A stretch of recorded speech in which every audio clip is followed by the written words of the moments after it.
Diapositiba bat edo aurkezpen bat behin eginda, ikusiko dugu nola aplikatu transizioak bai diapositiba bakoitzari, bai batean daukagun elementu desberdinei. Hasteko ikusiko dugu diapositiba batean, eskuineko botoian egiten badugu, agertzen den menua. Gauza batzuk betikoak dira, ezagunak, ebaki, kopiatu, itxatzi, eta bar, diapositiba berria egin, bikoiztu diapositiba, saltatu diapositiba, ez agertzeko aurkezpenean, aldatu atzeko planoa, hor kolorea aldatu aldiogu, atzeko planoari. Eta aplikatu diseinua, diseinu bat aplikatu aldiogu desberdina, daukagun desberdina edo. Hemendik ere, aldatu gaia, berriro agertuko zaigu hasiera batean agertu zitzaigun gaia aukeratzeko nahi duguna. Eta hemen hurrengoa transizioa daukagu. Hasteko egingo duguna izango da bikoiztu diapositiba hau, baditugu bi diapositiba, bigarrenean zehozer aldatuko dugu biak desberdintzeko, hasteko kenduko diogu agertzen den testua, eta kenduko ditugu bi irudiak adibidez, biak desberdintzeko. Kokatzen bagara lehenengoan, eta eskuineko botoiarekin transizioa egiten badugu, eskuinean agertuko zaigu transizio menua. Hemen orain ez dauka inolako transiziorik, agertzen da bat ere ez. Sakatzen badugu laukitxo honetan, disolbatu, iraungi, lerratu eskuinetik, lerratu eskerretik, irauli, kuboa, joan handugu frogatzen, baten bat. Adibidez jarriko dugu kuboa, hemen abiadura kontrolatu aldugu, eta badaukagu botoi bat, aplikatzeko transizio hori diapositiba guztiei. Nahi badugu, banan-banan egin aldugu diapositiba bakoitzari eman transizio bat, baina baitare aplikatu guztiei bat.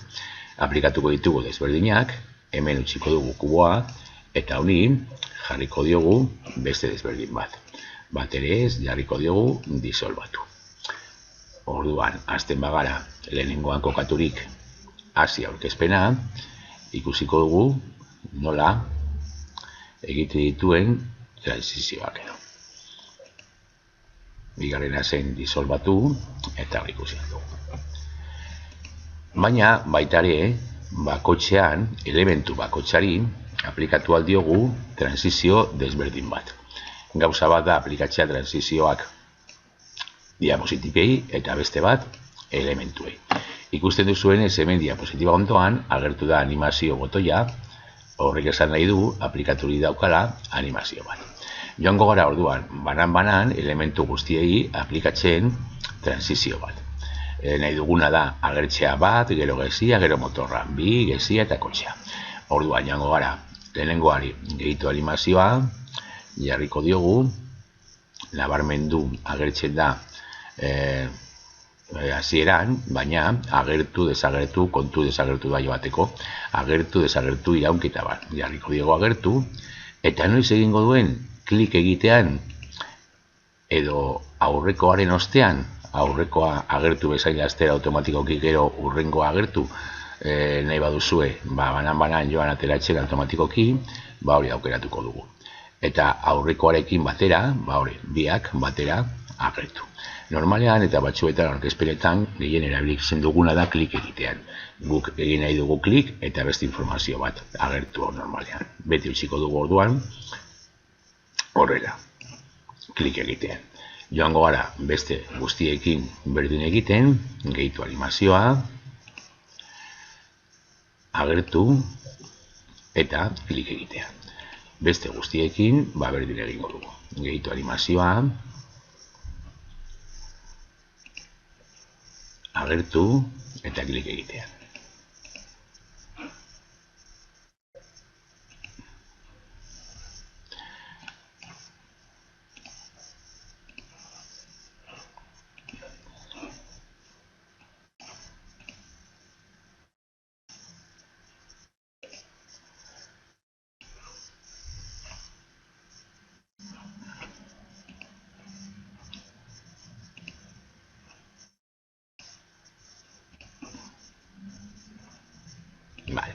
Ikusten duzuenez, hemen joan da egiten zerrenda bat. Zenbakia, gezia, motorra, zenbakia, gezia eta kotxea.